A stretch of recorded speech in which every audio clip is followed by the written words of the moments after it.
शिक्षा संयोग कार्यक्रम बालेश्वर श्रेणी नवम विषय इतिहास द्वितीय अध्याय प्रथम पाठ आलोच्य विषय जर्मनी रे नाजीवादर विकास।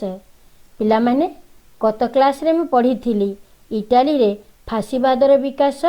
आज पढ़ेबी जर्मनी रे नाजीवादर विकास एवं यह मु तुम मान आगे उपस्थापन करी नेरेशन विथ पिक्चराइजेशन मेथड रे अर्थात मु तुमको वर्णनात्मक शैली रे एही विषयटी को तुम आगे उपस्थापन करी।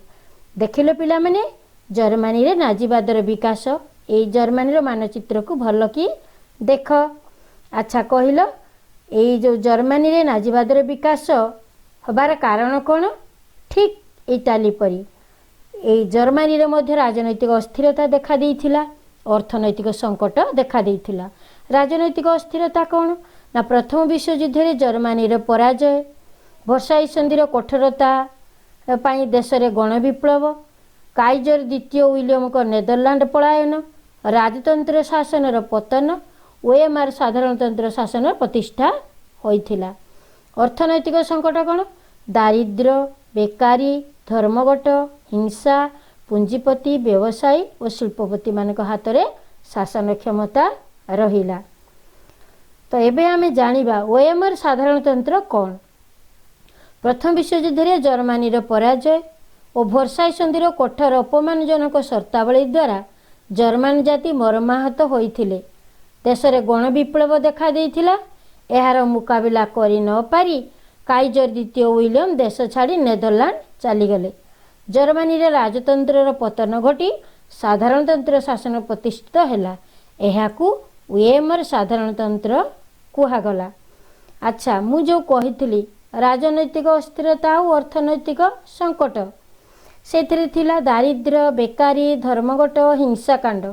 तो कहीं धर्मघट होइथिला मु इटाली विश्वयुद्ध बेले भी कहिथिली श्रमिक माने आंदोलन करथिले। समाजवादी दल और साम्यवादी दल नेतृत्व रे श्रमिक माने आंदोलन करथिले। तेबे प्रश्न उठे श्रमिक माने कहीं आंदोलन करथिले ना जेतेबेले प्रथम विश्वयुद्ध होइथिला से प्रथम विश्वयुद्ध समय रे युद्ध रे दरकार होउथिबा व्यवहृत होउथिबा समस्त जंत्रपाति, अस्त्र शस्त्र, गोला बारूद ए सबु पाई किछि कल कारखाना तैयारी होइथिला। किंतु युद्ध परे प्रथम विश्वयुद्ध परे से कल कारखाना सब बंद हो गला। तेणु सेही कारखाना रे काम करुथिबा श्रमिक माने बेकार हो गले। तेणु से माने अभाव अनटन रहिले, दारिद्र्यता बढ़िला, बेकारी समस्या बढ़िला। तेणु से माने से श्रमिक माने आंदोलन कले। आउ बेसामरिक सामग्री उत्पादन पाई उद्दिष्ट कल कारखाना रे जो श्रमिक माने काम करुथिले से माने अधिक मजूरी दाबी करी मध्य आंदोलन करिथिले। शिल्प विप्लव पर चाष कार्य यांत्रिक पद्धतिर विनियोग जो उत्पादन अधिक है, किंतु युद्ध जो वाणिज्य व्यवसाय बंद होगा फल कृषिजात द्रव्य बिक्री हो पारा ना। तेणु सब जो माने कृषक बा श्रमिक जो माने चाष करुथिले से माने क्षतिग्रस्त हेले। से माने तांकर जो माने कृषिजात द्रव्य बिक्री करि पारले नाही। तेणु से माने मध्य आंदोलन कले। एई भली एक परिस्थिति रे एक राजनैतिक एवं अर्थनैतिक अस्थिरता मध्य आडल्फ हिटलर नेतृत्व रे उग्र जातीयतावादी आंदोलन आरंभ हैला। हिटलर जन्म 1890 मसीहा एप्रिल मास 20 तारिख। प्रथम विश्वयुद्ध रे से जर्मनी तरफ सैन्य बाहिनी रे जोग देइथिले। युद्ध पर से श्रमजीवी नामक राजनैतिक दल रे जोग देले 1919 मसीहा रे। श्रमजीवी दलर नेता हेले 1921 मसीह और सही दलर नाम देले जातीय समाजवादी श्रमिक दल। तो प्रथमे से दलर नाम थिला कौन? श्रमजीवी नामक राजनैतिक दल। से दल रे से जोग देले केबे 1919 रे। पुणी से श्रमजीवी दलर नेता हो गले सी 1921 मसीह रे एवं सही दलर नाम देले जातीय समाजवादी श्रमिक दल। एही दलर नाम हैला नाजी दल। यार नीति को नाजीवाद कुहागला। नाजी दलर दलीय संकेत स्वस्तिक चिन्ह। 1923 मसीह हिटलर बलपूर्वक ଜର୍ମାନୀର ଶାସନ କ୍ଷମତା ଅଧିକାର କରିବାକୁ ଉଦ୍ୟମ କରି ବିଫଳ ହେଲେ ଏବଂ କାରାଦଣ୍ଡ ଭୋଗ କଲେ। ଜେଲରେ ଥିବାବେଳେ ସେ ମେ କାମ୍ପ ବା ମୋର ସଂଘର୍ଷ ନାମକ ଏକ ପୁସ୍ତକ ରଚନା କରିଥିଲେ। ଏହି ପୁସ୍ତକରେ ନାଜି ଦଳର ଆଦର୍ଶ, ଚିନ୍ତାଧାରା ଓ କାର୍ଯ୍ୟକ୍ରମ ସମ୍ପର୍କରେ ଲେଖା ଅଛି। 1924ରେ ସେ ଜେଲରୁ ମୁକ୍ତି ହେଲେ ଏବଂ ସେଇ ଯେଉଁ ଦଳର ନେତା ହେଇଥିଲେ, ଶ୍ରମଜୀବୀ ଦଳର ଯେଉଁ ନେତା ହେଇଥିଲେ, ସେହି ଦଳର ପ୍ରଚାର ଓ ପ୍ରସାର ଆରମ୍ଭ କଲେ। 1924ରେ ଦେଖ ସେ ଜେଲରୁ ମୁକ୍ତି ହେଇଛନ୍ତି ଆଉ ପ୍ରଚାର ପ୍ରସାର ଆରମ୍ଭ କରିଛନ୍ତି। 1933 ମସିହାରେ ଜର୍ମାନୀରେ ସାଧାରଣ ନିର୍ବାଚନ ହେଲା। ନାଜି ଦଳ ସଂଖ୍ୟାଗରିଷ୍ଠତା ପାଇ ନଥିଲା। ରାଷ୍ଟ୍ରପତି ହିଣ୍ଡେନବର୍ଗ ହିଟଲରଙ୍କୁ ପ୍ରଧାନମନ୍ତ୍ରୀ ବା ଚାନ୍ସେଲର ଭାବେ ନିଯୁକ୍ତି ଦେଲେ। ସଂଖ୍ୟାଗରିଷ୍ଠତା ପାଇଁ ହିଟଲର ପୁଣି ଥରେ ନିର୍ବାଚନ କରାଇଲେ। କାହିଁକି କହିଲେ ପିଲାମାନେ ହିଟଲର ପୁଣି ଥରେ ନିର୍ବାଚନ କରାଇଲେ?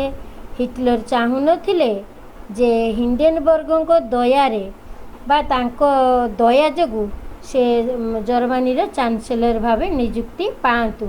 ତେଣୁ ସେ ନିଜର ସମ୍ମାନ ରକ୍ଷା କରିବା ପାଇଁ ଆଉ ଥରେ ନିର୍ବାଚନ କରାଇଲେ ସଂଖ୍ୟାଗରିଷ୍ଠତା ପାଇଁ। ତ ଇତିମଧ୍ୟରେ ରାଷ୍ଟ୍ରପତି ହିଣ୍ଡେନବର୍ଗଙ୍କର ମୃତ୍ୟୁ ହୋଇଗଲା। ତେଣୁ ହିଟଲର କ'ଣ କଲେ ନା ଏକ ନୂତନ ଆଇନ ପ୍ରଣୟନ କରି ଉଭୟ ରାଷ୍ଟ୍ରପତି ଏବଂ ଚାନ୍ସେଲରର କ୍ଷମତା ନିଜ ହାତକୁ ନେଲେ। ଦେଖିଲ ପିଲାମାନେ ଉପର ଚିତ୍ରରେ ହିଟଲର ହିଣ୍ଡେନବର୍ଗ ଠାରୁ ତାଙ୍କର ଦାୟିତ୍ୱ ଚାନ୍ସେଲର ଭାବେ ନିଯୁକ୍ତି ପତ୍ର ପାଉଛନ୍ତି ଆଉ ତଳେ ହିଣ୍ଡେନବର୍ଗ ମୃତ୍ୟୁଶଯ୍ୟାରେ ଶୋଇଛନ୍ତି। ଏବେ ଆମେ ଆଲୋଚନା କରିବା ହିଟଲର ଏକଛତ୍ର ଶାସନ ପ୍ରତିଷ୍ଠା କରିବା ପାଇଁ କି ପଦକ୍ଷେପ ନେଇଥିଲେ। ସେ ତ ସ୍ୱତନ୍ତ୍ର ଆଇନ ପ୍ରଣୟନ କରି ଉଭୟ ରାଷ୍ଟ୍ରପତି ଏବଂ ଚାନ୍ସେଲରଙ୍କ କ୍ଷମତା ନିଜ ହାତକୁ ନେଇଛନ୍ତି। ତେଣୁ ନିଶ୍ଚିତ ଭାବରେ ସେ ଏକଛତ୍ର ଶାସନ ପ୍ରତିଷ୍ଠା କରିବା ପାଇଁ ବିଭିନ୍ନ ପ୍ରକାର ପଦକ୍ଷେପ ନେଇଥିବେ। ତେବେ ପିଲାମାନେ କି ପଦକ୍ଷେପ ନେଇଥିବେ ଭାବିଲ? ତୁମେ ଜାଣିଛ ଏବେ ବି ସମସ୍ତେ କହନ୍ତି ହିଟଲର ଶାସନ, ଅର୍ଥାତ୍ ହିଟଲର ବହୁତ ଷ୍ଟ୍ରଙ୍ଗ, ବହୁତ ଦୃଢ଼ ସଂକଳ୍ପ କରନ୍ତି। ତେଣୁ ହିଟଲର ଶାସନ ଏକଛତ୍ରବାଦୀ ଶାସନର ଗୋଟେ ପ୍ରମୁଖ ଉଦାହରଣ ହିଟଲର ଶାସନ। ତ ଏବେ ଦେଖିବା ହିଟଲର ଏକଛତ୍ର ଶାସନ ପ୍ରତିଷ୍ଠା ପାଇଁ କି ପଦକ୍ଷେପ ନେଇଥିଲେ? ନା ହିଟଲର ସମସ୍ତ କ୍ଷମତା ନିଜ ହାତରେ ରଖିଥିଲେ। ଦେଖିଲ ହାତଟା କେମିତି ଷ୍ଟ୍ରଙ୍ଗ କରିକି ରଖିଛି, ଅର୍ଥାତ୍ ସେ ତାର ସେଇ ହାତ ଭିତରେ ଜର୍ମାନୀର ସମସ୍ତ ପ୍ରକାର କ୍ଷମତା ସେ ରଖିଥିଲେ। ନାଜି ଦଳକୁ ଏକମାତ୍ର ରାଜନୈତିକ ଦଳ ବୋଲି ଗ୍ରହଣ କରାଗଲା। ସମାଜବାଦୀ ଓ ସାମ୍ୟବାଦୀ ଦଳଗୁଡ଼ିକୁ ଭାଙ୍ଗି ଦିଆଗଲା। କାହିଁକି କହିଲ? ଯଦି ସମାଜବାଦୀ ଓ ସାମ୍ୟବାଦୀ ଦଳଗୁଡ଼ିକୁ ଭାଙ୍ଗି ନ ଦିଆଯିବ, ସେଇ ଦଳ ନେତୃତ୍ୱରେ ଶ୍ରମିକ ଦଳ ପୁଣି ମୁଣ୍ଡ ଟେକି ଉଠିବ, ପୁଣି ଆନ୍ଦୋଳନ କରିବେ। ତେଣୁ ସେ ସମାଜବାଦୀ ଓ ସାମ୍ୟବାଦୀ ଦଳଗୁଡ଼ିକୁ ଭାଙ୍ଗି ଦେଇଥିଲେ। ହଜାର ହଜାର ସମାଜବାଦୀ, ସାମ୍ୟବାଦୀ ଓ ନାଜି ବିରୋଧୀଙ୍କୁ ମୃତ୍ୟୁଦଣ୍ଡ ଦିଆଗଲା। ଅର୍ଥାତ୍ ସେ ସମାଜବାଦୀ, ସାମ୍ୟବାଦୀ ଆଉ ନାଜି ବିରୋଧୀଙ୍କୁ କାହିଁକି ଦଣ୍ଡ ଦେଇଥିଲେ ମୃତ୍ୟୁଦଣ୍ଡ? ନା ଏମାନେ ହିଁ ନାଜି ଶାସନ ବିରୁଦ୍ଧରେ ସ୍ୱର ଉତ୍ତୋଳନ କରୁଥିଲେ ଏବଂ ଭବିଷ୍ୟତକୁ କାଳେ କରିବେ ସେମିତି ଆଶା କରି ସେମାନଙ୍କୁ ମୃତ୍ୟୁଦଣ୍ଡ ଦିଆଗଲା। ଲକ୍ଷ ଲକ୍ଷ ଇହୁଦୀଙ୍କୁ ହତ୍ୟା କରାଗଲା। ହିଟଲର ସବୁବେଳେ ଇହୁଦୀଙ୍କୁ ଘୃଣା କରୁଥିଲେ, ତେଣୁ ସେ ଲକ୍ଷ ଲକ୍ଷ ଇହୁଦୀଙ୍କୁ ହତ୍ୟା କରିଥିଲେ। ସମ୍ବାଦପତ୍ର ଓ ବେତାରକୁ ନିୟନ୍ତ୍ରଣ କରାଗଲା। ଜାଣିଛ ପିଲାମାନେ, ଯଦି ସମ୍ବାଦପତ୍ର ଆଉ ବେତାର ବା ରେଡ଼ିଓକୁ ଯଦି ନିୟନ୍ତ୍ରଣ କରାନଯାଏ ତାହେଲେ ହିଟଲର କ'ଣ ଭାବିଥିବ କହିଲ? ଯେ ସମ୍ବାଦପତ୍ର ଆଉ ବେତାରରେ ସେମାନେ ନାଜି ଶାସନ ବିରୁଦ୍ଧରେ ଯଦି କିଛି ମେସେଜ ବାହାର କରିବେ, ପ୍ରିଣ୍ଟ କରିବେ ବା ଛପେଇ ଦେବେ, ବା ରେଡ଼ିଓରେ ଯଦି ନାଜି ଶାସନ ବିରୁଦ୍ଧରେ କିଛି ସମାଚାର ପ୍ରଚାର କରିଦେବେ, ସେଇଥିପାଇଁ ସେମାନେ ସମ୍ବାଦପତ୍ର ଓ ବେତାରକୁ ନିୟନ୍ତ୍ରଣ କରିଥିଲେ। ତ ଏବେ ଦେଖିବା ବ୍ୟକ୍ତି ସ୍ୱାଧୀନତା ଲୋପ ପାଇଲା। ଅର୍ଥାତ୍ ଜର୍ମାନୀରେ ସେତେବେଳେ କୌଣସି ବ୍ୟକ୍ତିର ନିଜସ୍ୱ ସ୍ୱାଧୀନତା ନଥିଲା। ସେମାନେ ସମସ୍ତ ବ୍ୟକ୍ତି, ସମସ୍ତ ନାଗରିକ ନାଜି ଶାସନର, ନାଜି ଦଳର ଚିନ୍ତାଧାରା ଓ ନାଜି ଦଳର ଆଦର୍ଶବାଦରେ ମଧ୍ୟରେ ଚଳିବା ପାଇଁ ବାଧ୍ୟ ହେଉଥିଲେ। ସେମାନେ ନିଜର କୌଣସି ବ୍ୟକ୍ତିଗତ ସ୍ୱାଧୀନତା ପ୍ରକାଶ କରୁନଥିଲେ, ତେଣୁ ବ୍ୟକ୍ତି ସ୍ୱାଧୀନତା ଲୋପ ପାଇଥିଲା।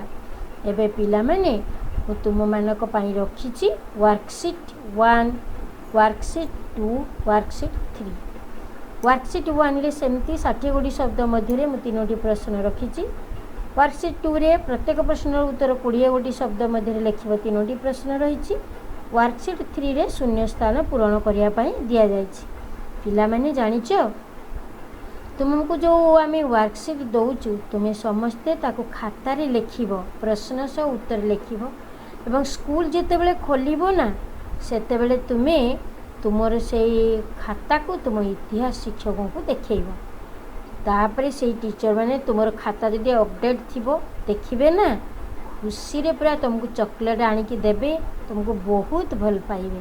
ତେଣୁ ତୁମେ ସମସ୍ତେ ୱାର୍କସିଟ୍କୁ ଡେଟ୍ ୱାଇଜ୍ ଖାତାରେ ଲେଖିକି ରଖିବ, ସ୍କୁଲ ଖୋଲିଲେ ଟିଚରଙ୍କୁ ଦେଖିବ। ଏଇ ଦେଖିଲ ପିଲାମାନେ, ମୁଁ ତୁମ ପାଇଁ ଗୋଟେ ଦଳଗତ କାର୍ଯ୍ୟ ରଖିଛି। ସ୍କୁଲ ଯେତେବେଳେ ଖୋଲିବ ତୁମେ ଗ୍ରୁପରେ ସମସ୍ତେ ବସିବ, ଗୋଟେ ଗୋଟେ ଗ୍ରୁପରେ ନାମ ଦେଇଦେବ ଏବଂ ସେଇ ଗ୍ରୁପରେ ଜଣେ ରହିବ, ତୁମର ସବୁ ଗ୍ରୁପ୍ ପାଇଁ ଗୋଟେ ଜଣେ ରହିବ, ସେ ହେବ ହିଟଲର ଏବଂ ସିଏ ପଚାରିବ ପ୍ରଶ୍ନ, ଗୋଟେ ଗୋଟେ ପ୍ରଶ୍ନ ଗୋଟେ ଗୋଟେ ଗ୍ରୁପକୁ ପଚାରିବ ଏବଂ ସେହି ଅନୁସାରେ ମାର୍କ ଦେବ। ପ୍ରତ୍ୟେକ ପ୍ରଶ୍ନର ଉତ୍ତର ପାଇଁ 2 ମାର୍କ ଲେଖାଏଁ ରଖାଯାଇଛି। ତେଣୁ ଯେଉଁ ଗ୍ରୁପ ଅଧିକ ଉତ୍ତର ଦେବ ସେ ଅଧିକ ମାର୍କ ପାଇବ ଆଉ ବହୁତ ଆନନ୍ଦ ବି ଲାଗିବ। ତେଣୁ ତୁମେ ସମସ୍ତେ ଛୁଟି ଖୋଲିଲେ এই ଦଳଗତ କାର୍ଯ୍ୟ ନିଶ୍ଚୟ କରିବ। ପରବର୍ତ୍ତୀ ଆଲୋଚ୍ୟ ବିଷୟ ରହିଛି ଦ୍ୱିତୀୟ ବିଶ୍ୱଯୁଦ୍ଧ କାରଣ ଓ ଫଳାଫଳ। ନିଶ୍ଚିତ ଭାବରେ ତୁମେମାନେ এই ଦ୍ୱିତୀୟ ବିଶ୍ୱଯୁଦ୍ଧର କାରଣ ଓ ଫଳାଫଳକୁ ଅପେକ୍ଷା କରିବ। ଧନ୍ୟବାଦ ପିଲାମାନେ।